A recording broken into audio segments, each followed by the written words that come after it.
Hey, everybody. Good to see you all. Hello, Mike. Happy Saturday, everyone. Rocky, welcome back, my friend. Good to have you here. Okay, we have 17, 19 people. Let's see. Steve, good afternoon. Code Design, hello, hello. Grizzly, happy Saturday, everybody. Space Chili, there. Nice, good, nice, cool name. Yes, spring is here for us, guys. I'm so excited. I have so much going on right now, especially with the fruit trees. Man, I'm so happy this year, guys. The weather has been pretty crazy up to this point, and we struggle with like 3 freezes this year. It killed a lot of my baby plants that I thought I was going to take outside early, and that was just a bad idea. And so a lot of my vegetable would dead, so I had to start over. But right now it's great. My fruit trees are blooming. Excuse me, guys. My fruit trees are blooming. Pepper seedlings are growing. I have a ton of arugula, guys. I just posted a quick short video to show you guys the arugula that I'm growing, because every season I grow a ton of arugula. I love it. David Zimmerman, hello there, my friend. Thank you. And good to see you alive as well. I'm glad you guys are here. I'm glad you're here. Again, the live stream is basically reserved for answering questions that I don't get to answer sometimes. So I think this is a really neat a little time that I reserved. So I can answer a lot of the questions that you guys may have, about hydroponic, microgreens, sprouting, whatever. Trees, fruit trees. Karen, my friend, good to have you here. I've been reading your comments, Karen. Thank you for engaging. I'm always happy to see you comment. Thank you so much. So I remember a lot of people's names. So yeah, I was talking about my fruit trees, guys. This year my fruit trees are so beautiful right now. I have a pear tree where I grafted around, I think 9 or 10 grafts on it. They're all different. So they look fantastic, guys. I can't wait to show it to you. I have a Shinko pear tree, and then I also have Shinseki, Hosui, Korean Giant, Jojiro. Let's see what else, 20th century and all that stuff. So I start grafting a bunch of tree onto other trees, and so all of my trees are all of my trees are grafted with different types of varieties on them. So it's gonna be pretty cool. I'm doing a follow-up pretty soon for uh, the fruit trees. Ying, thank you so much. This is my new hairdo, guys. I've been wearing, I usually wear hats on my stream, so maybe this is the first time you guys see me with my hair.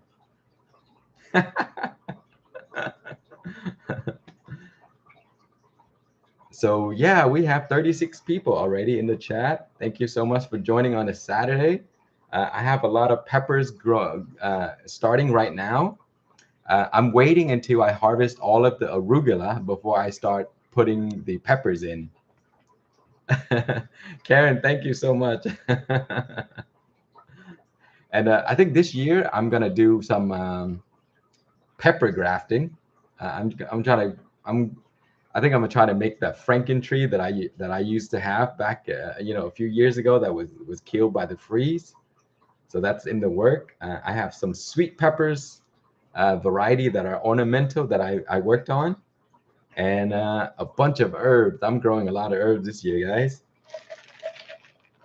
I'm having tea today, so no beers. So cheers.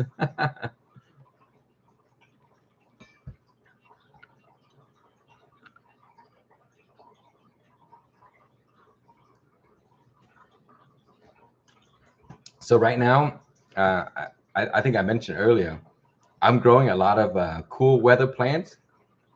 Like I have a lot of asparagus that just came up. I've been eating asparagus for the last few days, It's pretty cool because asparagus are really slow growing plants for me in the garden. Every season I get not too much because I started just a few years ago, so they're slowly starting to come out. And I have a lot of lettuce. Oh my gosh, lettuce is just like all over my yard, guys. So every season I grow lettuce, and I let one plant go to seed, and the wind would blow the seeds all over the yards, and then the next spring I just go and dig the lettuce out of the grass and then just plant it in the raised beds. That's exactly how I do it every season. It's so simple, and there's no need to like start seeds or anything like that. They just start themselves, and then you just pull them up. And so I have so much romaine lettuce growing right now. Bobby, you just ordered some lemon starburst from Jimmy. That's great. I think Jimmy has a really good lemon starburst plant that he's been growing. He isolate them, so that's the cool thing about ordering seeds from companies.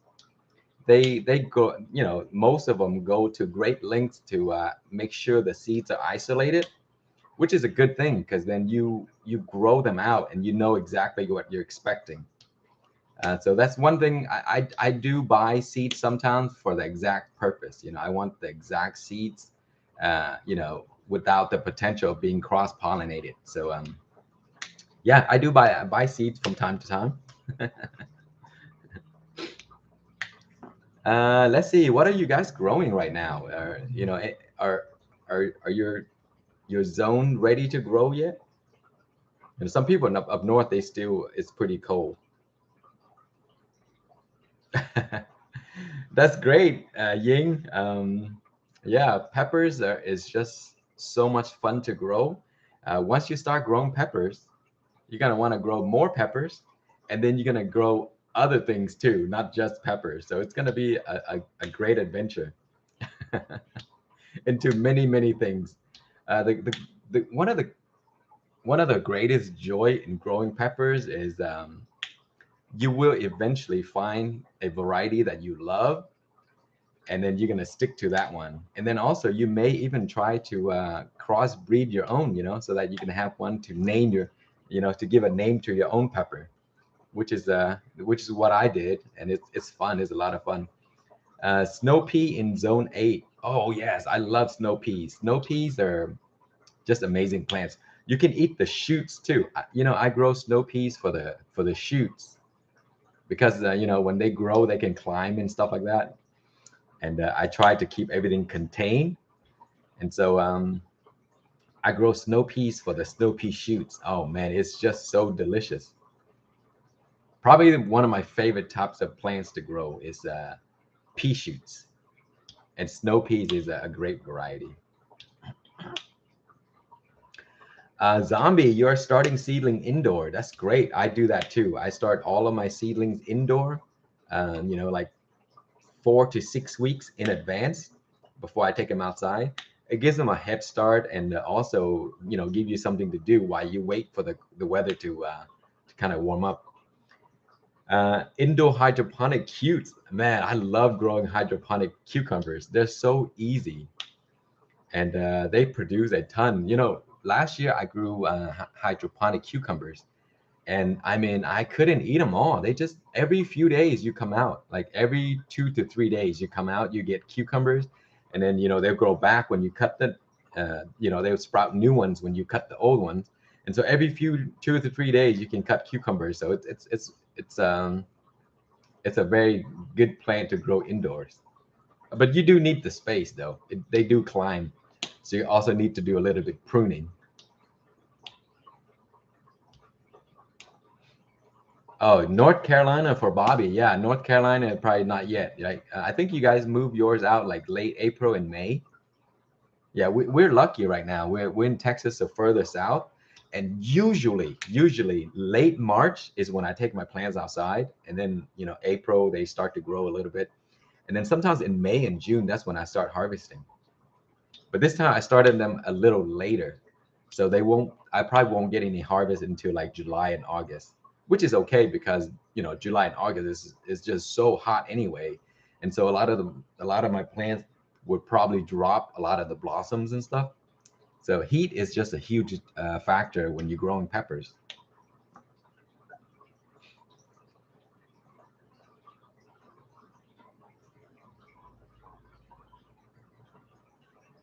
Wow, code design, you're growing all kinds of stuff indoors. Yeah. I'm growing Armenian cucumbers, guys. I have 4 Armenian cucumber plants. I love those things. They're just so wonderful plants. And then the cucumbers are like enormous and they're so delicious.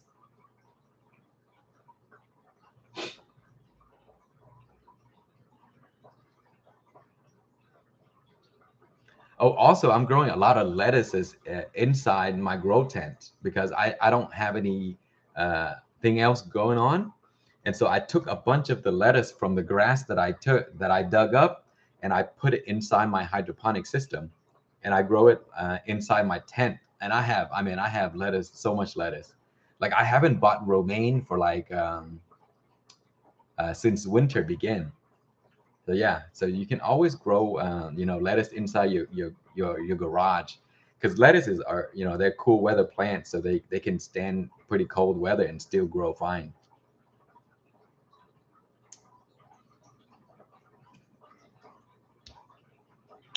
Well, Mike, you're in zone 4. Okay, yeah. So zone 4 is I'm sure it's pretty cold right now. There's the man, Mr. Mighty Noir is here. Good to have you here, my friend. Did I do a video on how to choose a grow tent? You know what? I don't think I did, but I did a comparison, and I recommend go if you're gonna choose a grow tent, choose a 4x4x6. Don't go with a 2x4. The reason I say that is because I used to have a 2x4, and then I ran out of space, and so I had to get rid of the 2x4 to get a 4x4. So you're gonna go up. If you have space, make sure you get a 4x4. don't don't go with anything smaller because you're gonna always want to add new things to the tent. I promise you, you're gonna always want to add new things to the tent, and so stick with a good size. That way you don't have to upgrade and stuff like that. So get rid of the headaches.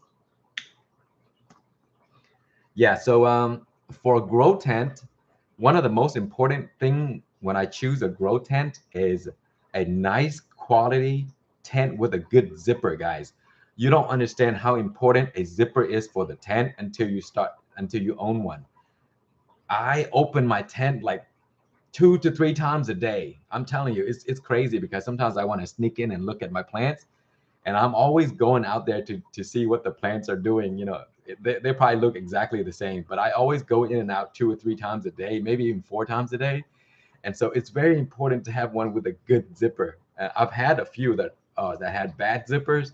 Man, it's a nightmare. They just get stuck, they get caught, and it's the most annoying thing. And with the tent, the only thing that you use the most is the door with the zipper. So that thing is the only thing that you touch the whole time. Everything else is just it just stands there, and you don't use it that often.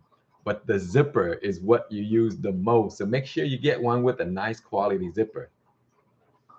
I guarantee you're going to be very satisfied. If you get one with a bad zipper, it's going to be the biggest headache ever.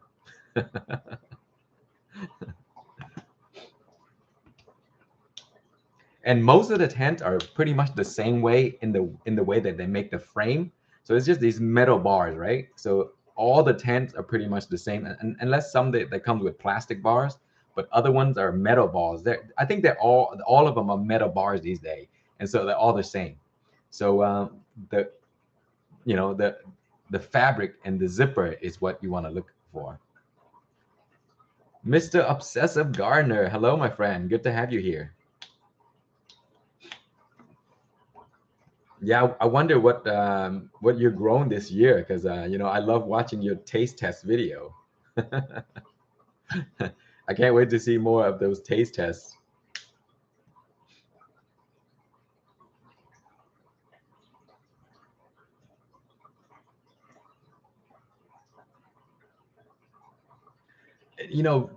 David, Velcro is not really good because peeling the tent back to open the door is also very annoying. So uh, I prefer the zipper. It's just much better to operate. It's easier to get in and out. The Velcro is a little bit tough, and then also it wears out over time too.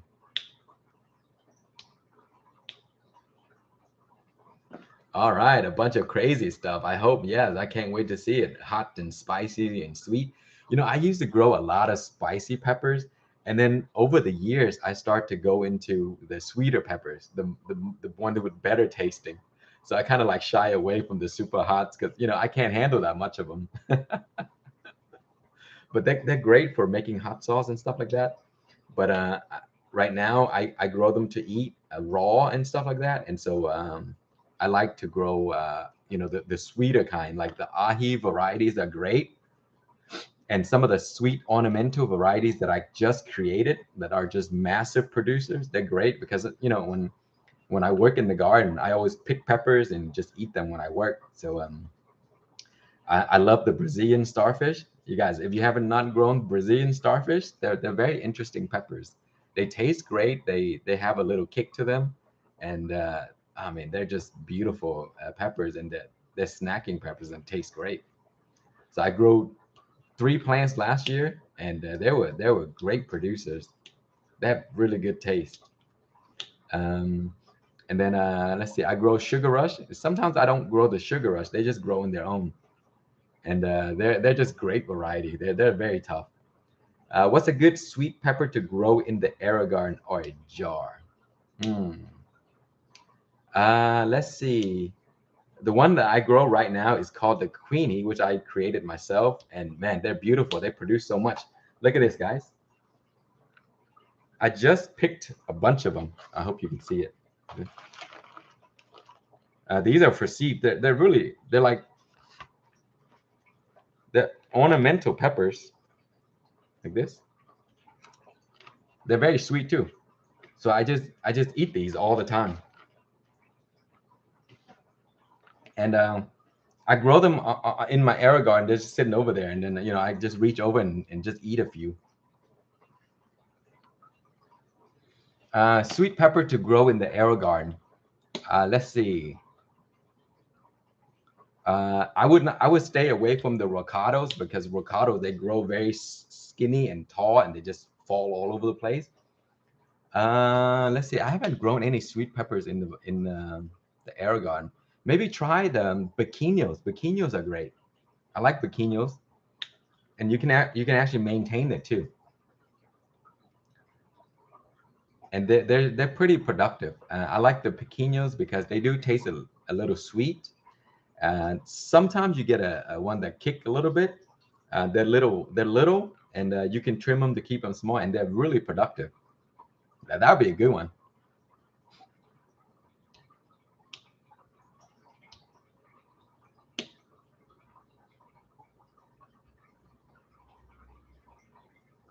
Greg, Allison, good to have you, my friend.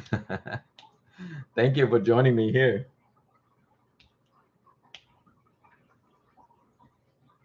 Bobby, I have a lot of chives growing on right now. And my asparagus, I've been eating asparagus for the past few days, Bobby. And, I didn't grow enough. I should have grown enough a few years ago, but now I started to add more. But then I have to wait a few years until they're ready.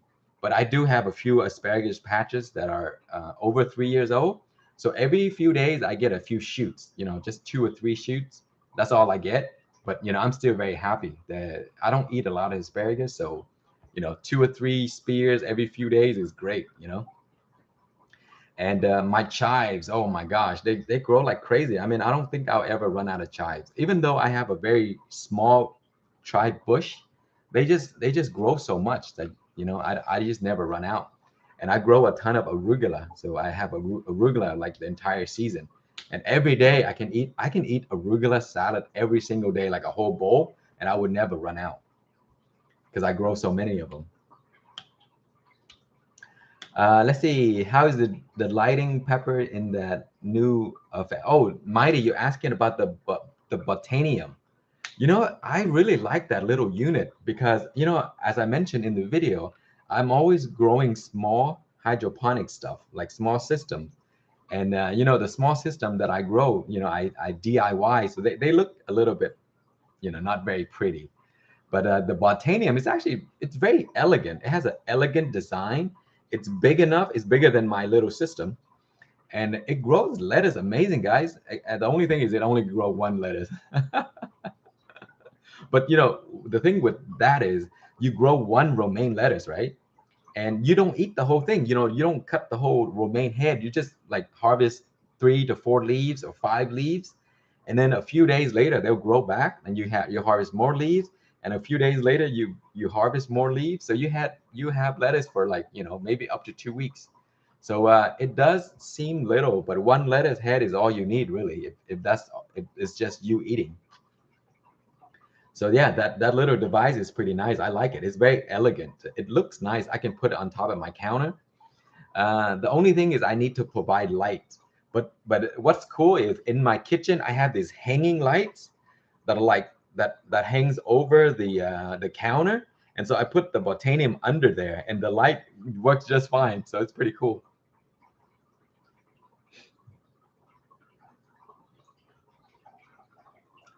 Let's see. Yes, Mighty. That is the one named after my wife. You are correct, my friend. Pepperuki, you're growing two Brazilian starfish, 7 feet tall. Is that 7 feet? Yeah, maybe. Brazilian starfish can grow they're very viney. They're skinny and tall and they stretch out, but they produce pretty well. So I love them. They taste so good.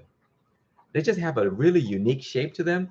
They're very glossy, and when you harvest them and you pull hold them by the stem, they just look pretty neat. And they taste good too. And they're pretty hot. I mean, they'll surprise you.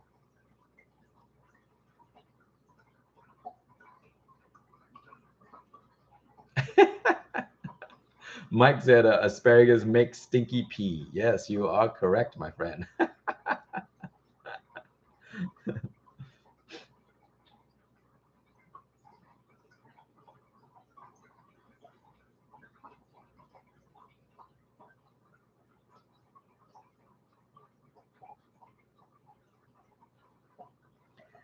Let's say 9 square feet is not very big.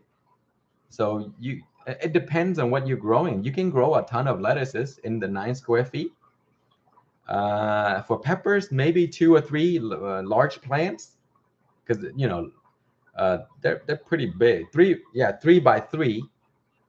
Yeah, I think 3 by 3. Usually, you can grow one enormous pepper plant because they get very, very big. If you give the pepper a lot of space, they grow as big as the size of your pot. So usually, I would limit my pepper plant to like 5 gallons because you can put them in 10 gallons and they'll grow into the 10 gallon. Some people grow their pepper plants in 30 gallons, and I mean that thing look like a small tree. They can get enormous.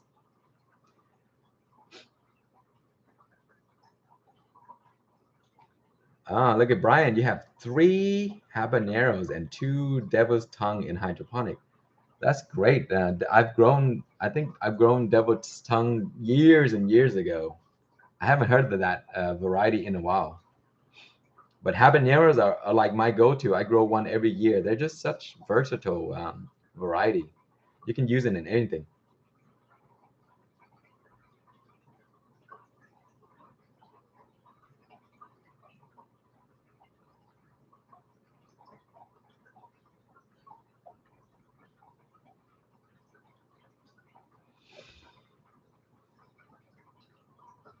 Let's see, Nick. Yeah, you're talking about the Mad Hatters. Yeah, Mad Hatters are pretty cool. They're interesting peppers.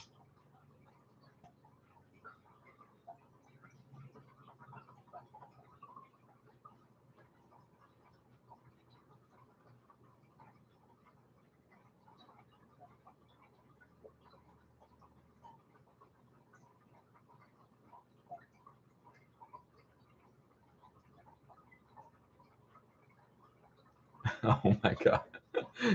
Dan, I'm sorry about that, my friend. 60 plus seedlings. Oh my goodness, that's a lot of plants. Wow. I think I'm growing maybe 20 plants this year. Am I growing tobacco again? I think so. I may. Tobaccos are really fun to grow, guys. They're beautiful plants. I don't have uses for them, but what some people suggest is that they use the leaves, to make um, pesticide. So they use the leaves, like the dried up leaves, and they soak it in water and they use it to spray for pests. And I haven't tried it yet, but they say that it works great. The cool thing about growing tobacco, guys, is the tobacco hornworm. They love, getting on the tobacco plants. And so if you have a pepper plant that's next to it, you don't get the worms. They tend to go towards the tobacco plant. They love it more, I guess. And I mean, the leaves are just massive. I guess that's another reason it attracts them first. The leaves are just, it's enormous. I don't know if you guys ever grown one before, but if you ever grown one tobacco, you can see the size of the leaves are just massive.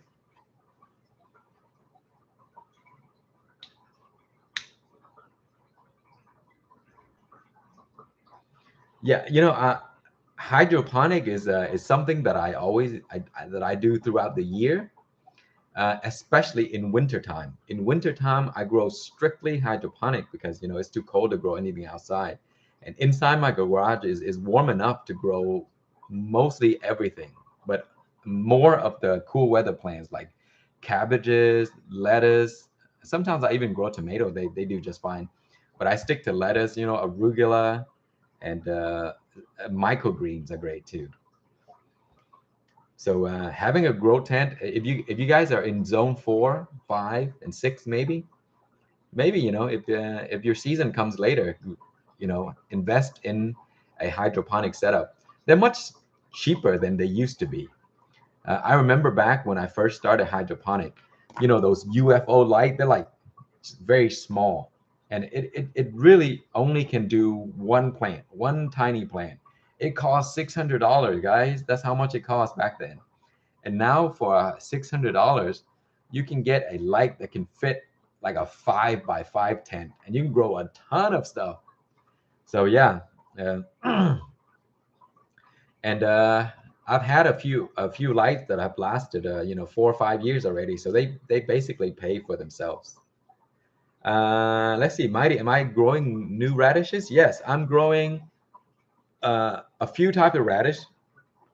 One is the Japanese call the Miyashige, and I grow that variety just for the pods. I don't care for the bulb. They do produce big radish bulbs at the bottom, but I mainly grow those for the radish pods. When they excuse me, when they produce the flowers and they produce the pods, the pods are delicious, guys. They can be used to for pickling.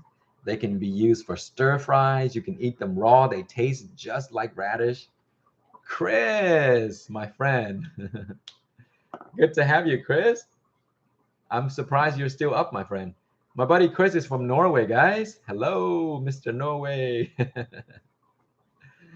Chris is the one that gave me that unit that I showed you guys in the past, the hydroponic unit that I grow peppers in. That's Chris is the one who invented it. Oh, 9:25. Okay, the kids are just probably in bed right now, huh? Yes, Greg, radish leaves are just fantastic. You can eat them raw in a salad. You can cook with them. They're just great. And the radish has a pretty crunchy stems, and the stems can be used to pickle. You can pickle those stems. So I grow like radishes for the leaves. I don't usually eat the radish bulbs too often, unless I grow like French breakfast. But for the like the daikon radishes, the miyashige, and the sakurajima, guys, if you have not seen the sakurajima, they grow like 10, 15 pounds. The radishes are just enormous. Last year I grew one that got to around 6 pounds, and then the snowstorm came and killed it. I was hoping that it would get to like 10 pounds or something like that. What's the name of the radish again for the Japanese? You can it's called a Sakurajima. Sakurajima radish. I'll write it out for you.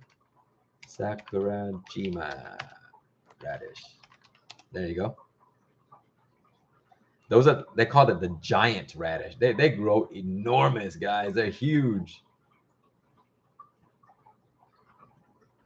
So I'm growing a few of those. Hopefully they will do well because they prefer the cooler conditions. Right now we're already up in 73 degrees, and in a few weeks we're probably going to hit 90 soon. Texas weather is very it's just very crazy.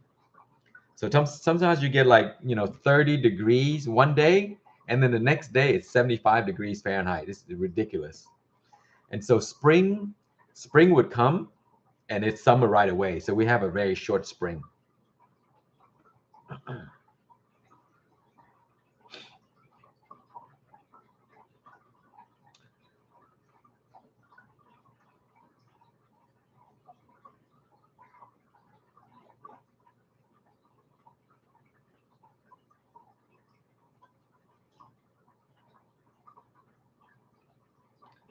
Let's see. I'm trying to read the comments, but hopefully I didn't miss anything.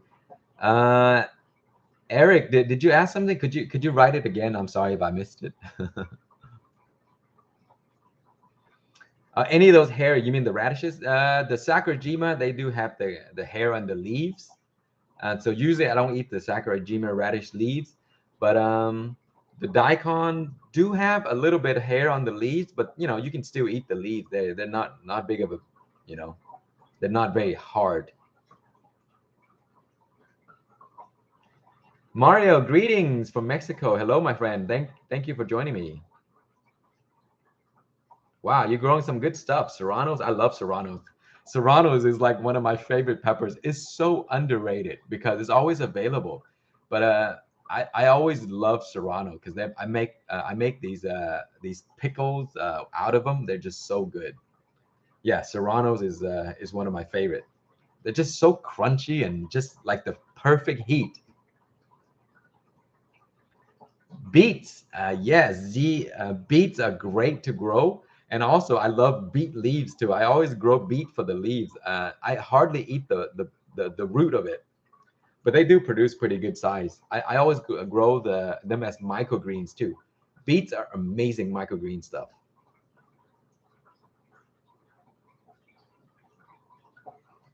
Eric, I'm trying to find your question. Oh yeah, here we go.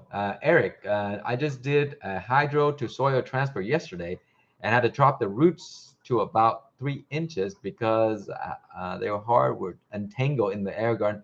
Yes, Eric, they will live. What you should do is when you transplant them into soil, make sure you leave them out of the sun for at least 1 week.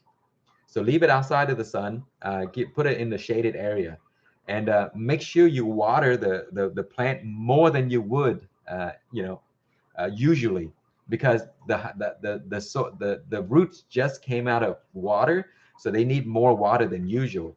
And leave them out of the sun in the shade, and then within a week, also chop the big leaves off. Make sure you cut all of the big leaves off.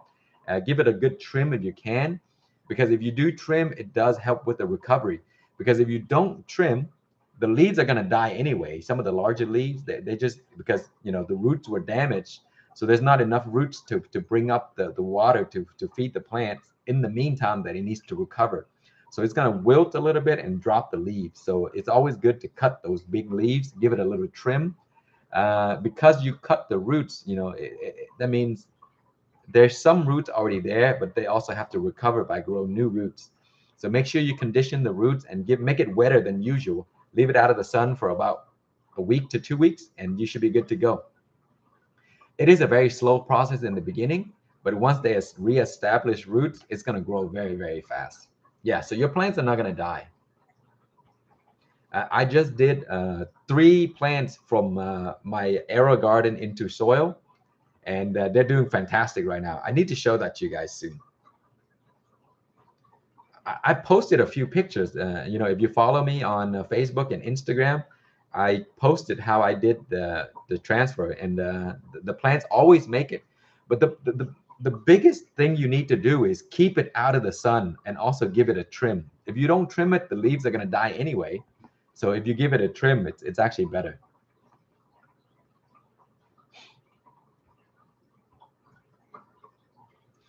Co-design, you're trying wasabi radishes this year. That's great. You know what? I'm not growing wasabi radishes, but I'm growing wasabi arugula. It's very spicy, like wasabi. It tastes great to me. I love it.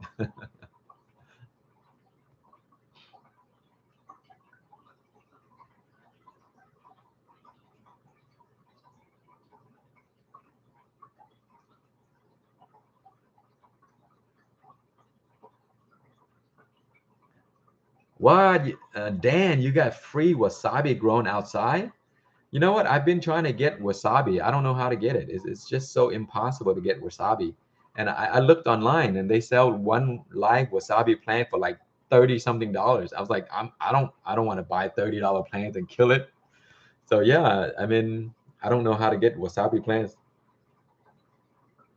Baker Creek sell wasabi plants? Interesting. What is the hottest pepper that you have grown? Oh man, I've grown some hot ones. You know, of course, the Reapers. Everybody know the Reapers. I've grown a bunch of Reapers. Um, I've grown the chocolate bootla in the past. That is a very famous one. Chocolate bootla is pretty crazy spicy. Let's see, the KhangStarr Hornet, which is my own variety, very, very hot. I mean, some people don't think it's hot, but for me, it's like it almost killed me a few times. I grow, let's see what else. Death Spiral. I mean, that thing is pretty hot to me. Jay's Peach Ghost Scorpions, and they're all hot. Chocolate Maruga. Oh my gosh, the chocolate Maruga is some serious stuff, guys. I mean, I don't know if it's ever been tested how hot that thing is. It is just ridiculous. And especially if you grow it in hydroponic, it is even crazier. It's very, very hot. So yeah, I've grown a ton of stuff, guys, that are really hot.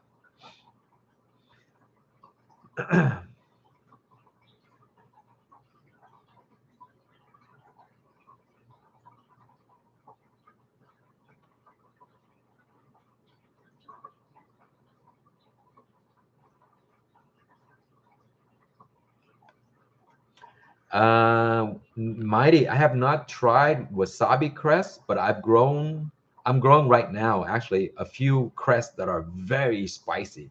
Like the garden cress is pretty spicy. They taste like wasabi to me. And then I also grow upland cress. In certain time of the year, they're really super spicy. Like you eat it, you can taste the peppery flavor.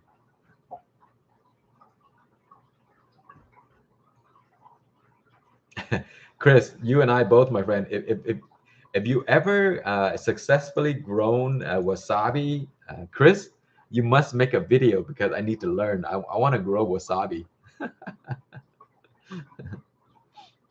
the real wasabi, not the radish, the real one. But you know, I did a lot of reading, and it needs very specific temperature with running water. So that's the problem. You know, in Texas, it's probably just too hot for them.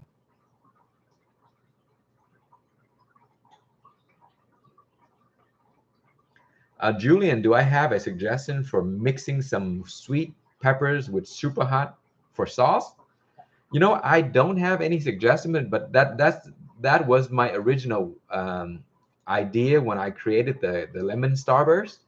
I wanted the flavor of the Hornet. When I created the Hornet, I wanted the flavor of the Scotch bonnet, and with the heat, that's how I created that. So I would think you should use something that you like the flavor of. Like for me, my chocolate, not chocolate, but my MOA Scotch bonnet was one of the things that I really love.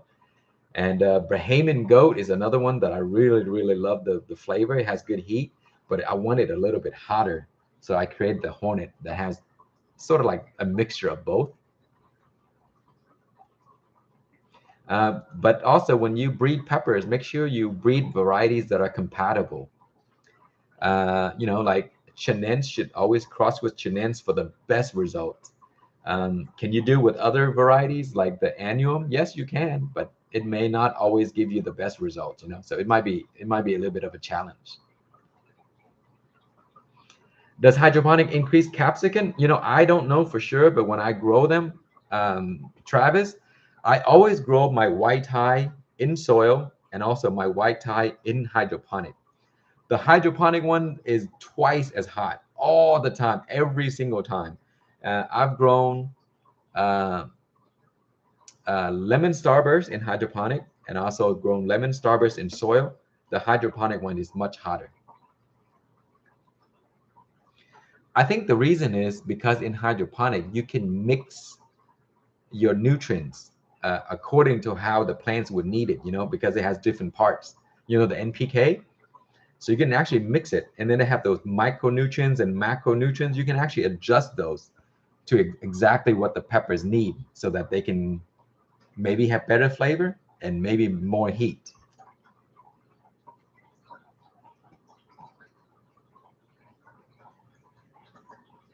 Dan, the lemon starburst is a beautiful variety, my friend. I think it is the prettiest pepper I've ever grown. And it also tastes good too. So that's a bonus. And you know that bright neon yellow is just so stunning when you look at it. Not because it's my creation, it's just it is very stunning. It's beautiful. What's your water mix in hydroponic? What do you mean? Like, what is? How do I mix my hydroponic solutions? I don't understand that question. I mix 5 milliliter of hydroponic solutions per gallon of water. pH should be between 5.6 to 5.9, something around there is perfect.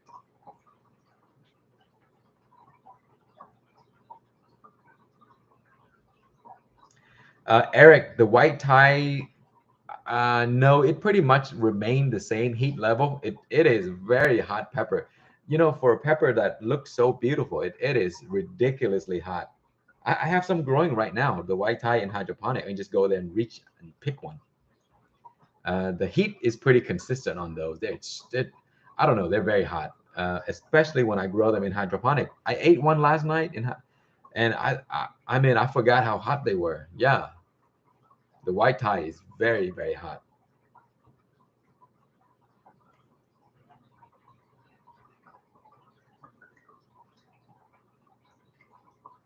DNS, I show you Asian pears. Do you think I can grow mine closer than yours if I have less space? Definitely. Uh, the reason I say yes is because I'm growing a dwarf variety DNS. So if you buy dwarf varieties, you can grow much closer than me. The reason dwarf varieties meaning they only grow up to like maybe 15 feet at the most. 10 to 15 feet. That's all they grow. If you grow the regular variety that are like, they don't say dwarf or semi-dwarf, and those things can get up 30 feet. So you want more space for those. For example, my Korean giant, which is called the Olympic giant, and those are just going to be massive. Right now, it's around, you know, maybe 12 feet. It's going to grow much more. But if you buy the dwarf varieties where they only reach 10 to 12 feet, then you can grow them much closer. You can also trim as well. You know, you can trim them and keep them small, which I do on mine. So yes, you can grow them very close.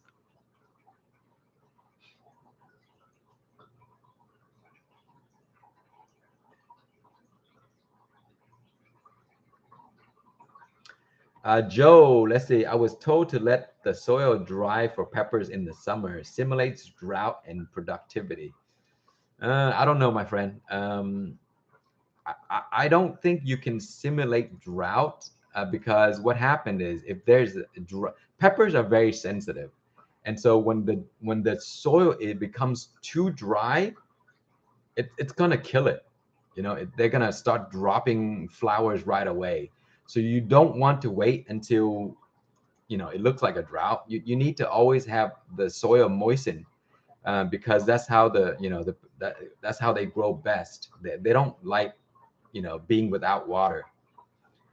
Yeah, consistent water is good, but don't make it super wet where like the pepper plants are swimming in water. But what you want is you want a thorough water, and then allow the soil to semi-dry, and then water again. But if you're trying to mimic a drought, like where the soil is cracking, your plants are not going to produce. They're probably going to just shock. The first thing they do is they'll drop all of the flowers. So yeah, don't do that.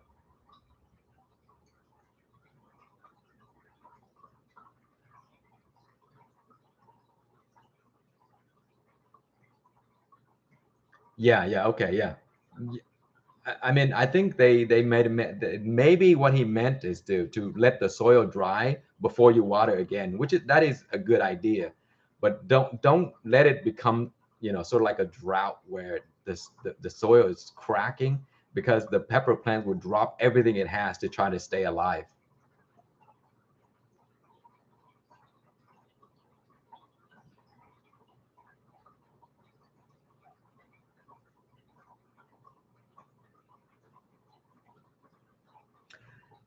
Code design. I grow a long pepper that look like a flame. I think it might have been either the orange flame, the yellow flames, or the red flames. That's what I call them.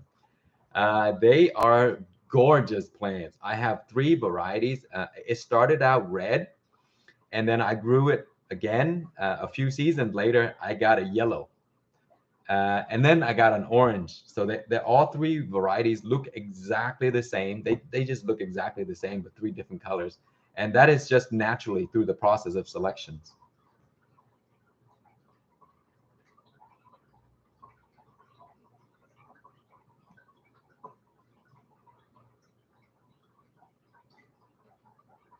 Colleen, is growing hydroponic organic? Uh, there is organic hydroponic, but they're very expensive. So I don't grow organic hydroponic.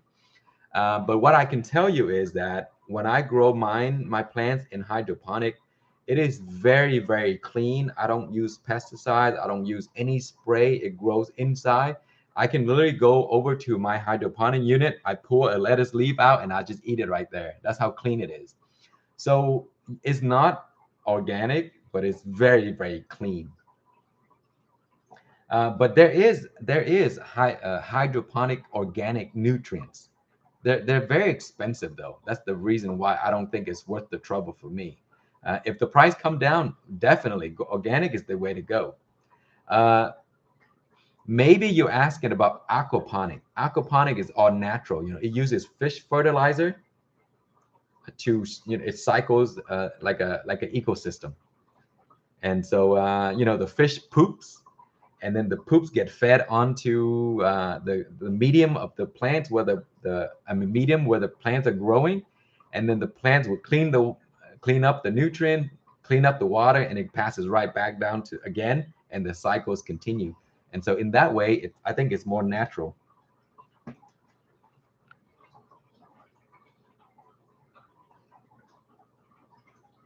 Dennis, Mr. Dennis Pablo, hello, my friend. Thank you for joining me today. Guys, Dennis is like a master fruit tree growers, guys. He has all kinds of fruit trees in his backyard. He does grafting, air layering. He's growing exotic fruit trees and stuff like that. And we trade back and forth scions. I'm grafting stuff, and Dennis is sending me some Adamoya, which is the sugar apple kind of tree, and I'm gonna graft that onto mine as soon as I get it. So I'm growing Adamoya and sugar apples. Man, those are just amazing fruit trees, guys.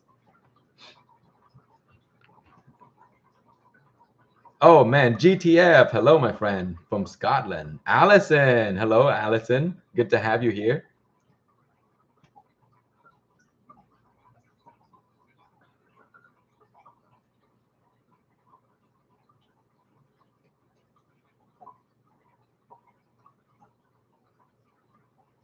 Mr. MZH, if I have any tips to give you that can help your plants be bountiful, I would say first thing is don't overwater. Second is don't over fertilize. Those are the two main things. When you're growing peppers for the first time, that is usually the biggest mistakes that people do. Water too much and fertilize too much. Everything should be on a schedule. Like if you're gonna fertilize every 2 weeks or something like that. Once every 2 weeks. That's all you need.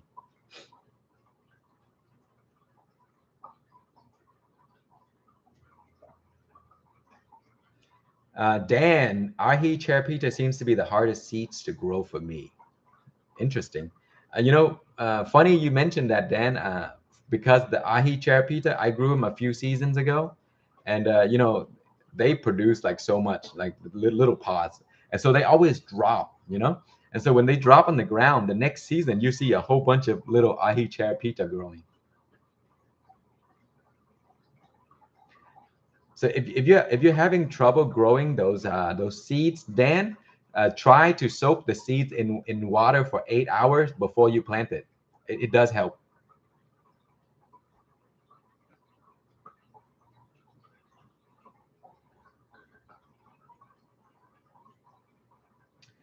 Joe, propagating figs is one finally showing signs of growth. How long before I can move it to a bigger pot?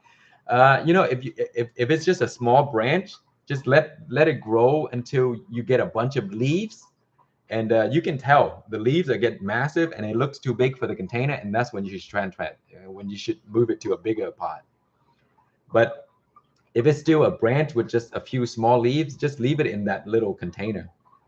Eventually it'll have a lot of big leaves, and then you can easily tell that the fig is outgrowing that container, and then you can just move it into a bigger container. Figs are easy, guys. When you propagate figs like I did, it's simple. All you do is just get a cup of water, drop the fig cutting in there, and then wait 5 weeks and you get roots. That's how easy figs are.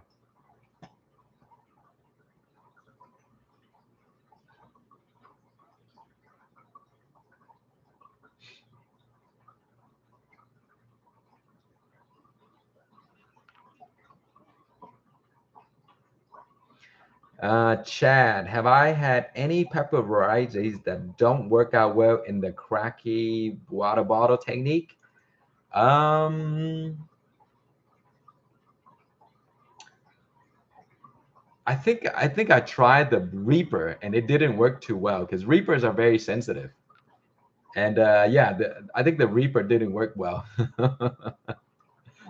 But if you're growing like Thai varieties, oh man, they're so easy. You can do anything to them and they'll still produce pods.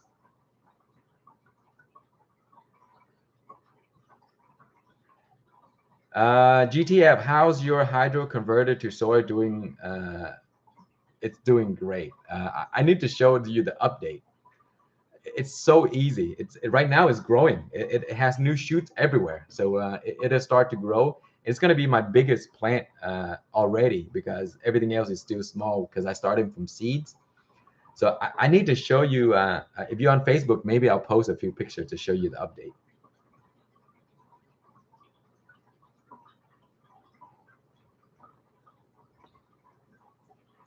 Let's see, Nick, what is a good number of pepper plants to be shooting for? Oh man, that's a tough question because I really don't know. I'm growing 20 this year, and I think every year it goes up, and then it goes up, it goes up, and then you get so tired tending to so many, then it slows down. So I'm sticking to around 15 to 20.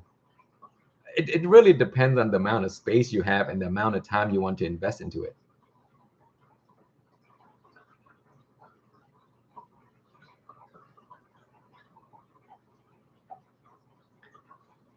Oh wow, we have 90 people join, guys. Happy Saturday. Thank you for joining me. And I'm trying to read through the questions, so apologize if I miss yours. Jerry, I don't have a degree in botany. I actually have a degree in business administration. And my field, I work in IT. So yeah, everything is really the opposite. I learned this from just doing it. So I really don't have any botany degree. Everything is self-taught, and of course, I learned from a bunch of people like on Pepper Lovers and all that stuff. So yeah, I mean, Pepper Lovers has been around for a few years, and the people on there are just so amazing. They really have good knowledge, and so I learned a lot from the people that I interact with.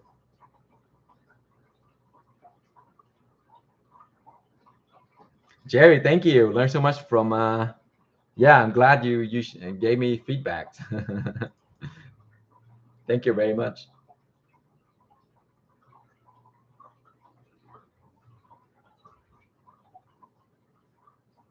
Oh my God, Nick, you have 370 plants? Jesus, that is a lot of plants. Wow, I think you might have a really big uh, space of land.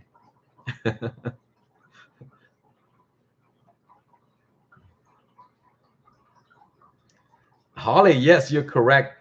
Pepper Lovers family is awesome. There's just so much knowledge that you know we could we could take advantage of. People there are just full of knowledge, and that's where I learned a lot of my stuff too.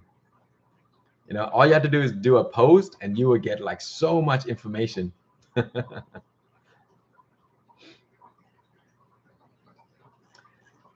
And there's other things that I do too. I grow hydroponic, as you can see. I grow fruit trees. Fruit trees. I don't do as many videos on fruit trees, but I think I should eventually. Um, of course, I do a lot of microgreens. Earlier in the years, a while back, when the channel first started, I did a lot of microgreens.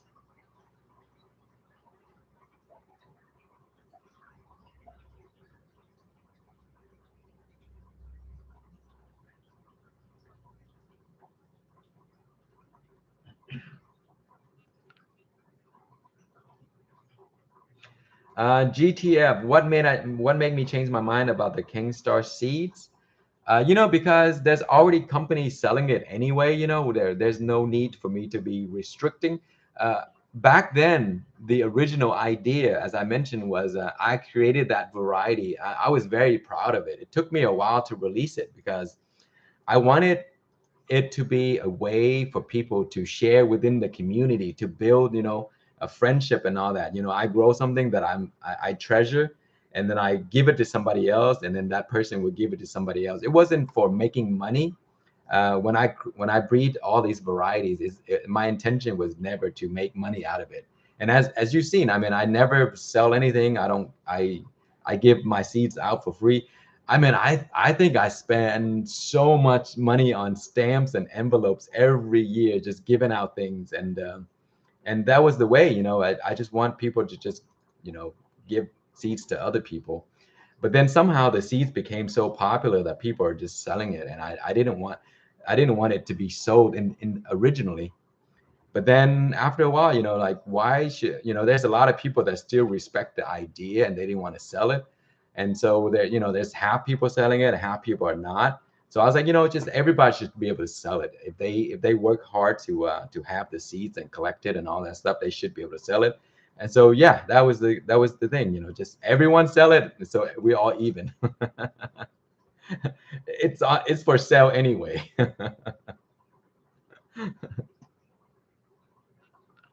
But yeah, so again, I said that some people are doing this as a side job sometimes, and maybe by selling it, it could help them a little bit. So yeah, go for it. If you guys are growing it, spending time getting it to fruit and collect seeds and stuff like that, yeah, you should definitely make money off of it. BD Beats, my friend. Oh my goodness, it's been a while. I haven't seen you for a long time. BD, I need some really good beats for some time lapse video, my friend. I think that I could use some of those. How you doing, man? It's good to see you. BD goes way back to the original Google Plus days, guys. He's a original member.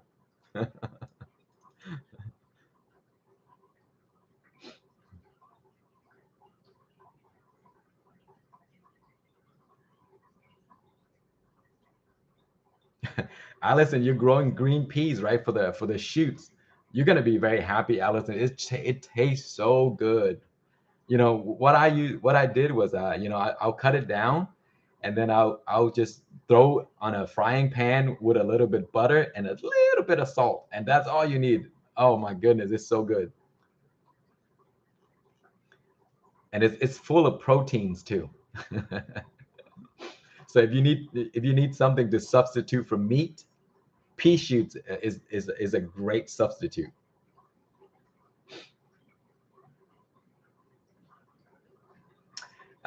Mighty, I don't grow flowers, but I do grow flowers for my kids.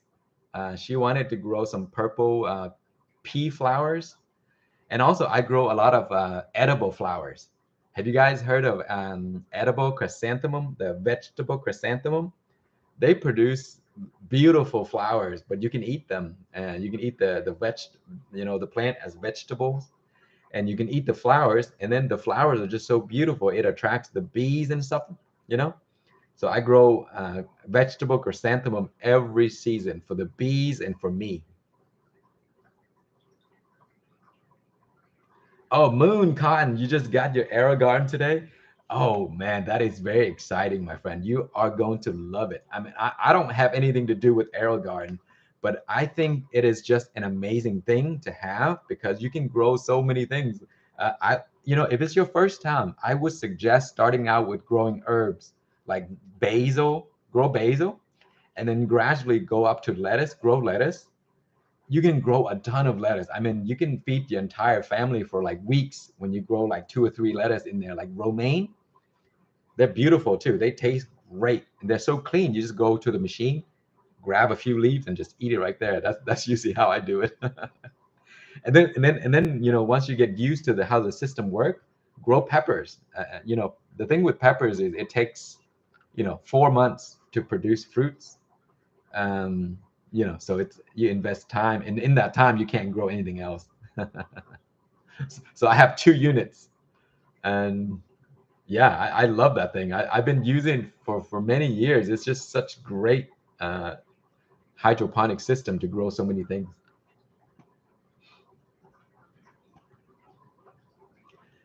Greg, Allison, Greg, the nasturtiums is great. I grow them for only one reason. I don't really like the taste of nasturtiums, but I grow it because the aphids love those plants. Every time I grow it, aphids just get attracted to them, and then they'll leave my other plants alone.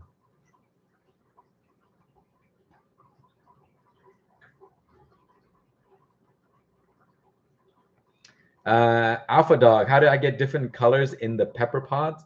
Some varieties are like that, my friend. They just ripen up at different stages, so they turn like white, purple, orange, red, and then sometimes a slight green. So they're all kind of different colors. It's just based on the traits of certain varieties.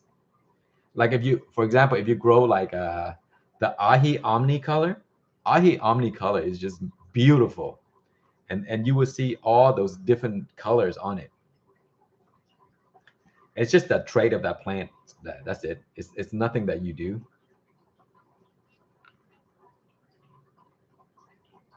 GTF, how's the tobacco going? Tobaccos are going great. I just started seed for it, so I would grow some very, very soon.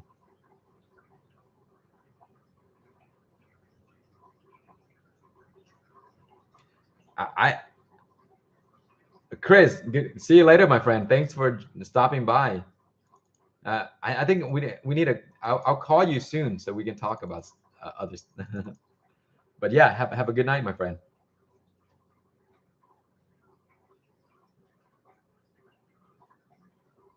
Oh, guys, right now I'm actually propagating basil. Let me show you how I do it. So here's my basil. This is how I grow basil every year. If you have Thai basil, if you like Thai basil, this is how you should grow it. So every season I go, I have some fresh ones, and if I don't, I just buy a fresh pack of basil from the store, and I drop it in water. And look at this, see? And now this will grow into enormous plant where I can propagate some more. All it is just it's just plain water. You see it? And so that's how I grow my basil. So this is gonna go outside probably today or tomorrow. And then later on the season, they'll grow into massive plants. So guys, if you grow basil, don't let them flower.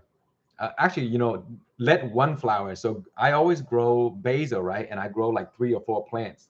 And I always let one flower because one, I reserve that for the bees. The bees come and visit the flowers. So I always would let one plant flower. And then the rest, I pluck up all the flowers so that they can keep producing leaves. So I always grow something for the bees because I love them to come to the garden. So yeah, if you grow basil, they're great for attracting bees. If you grow vegetable chrysanthemum, they're great for attracting bees as well. Oh, my baby is about to wake up.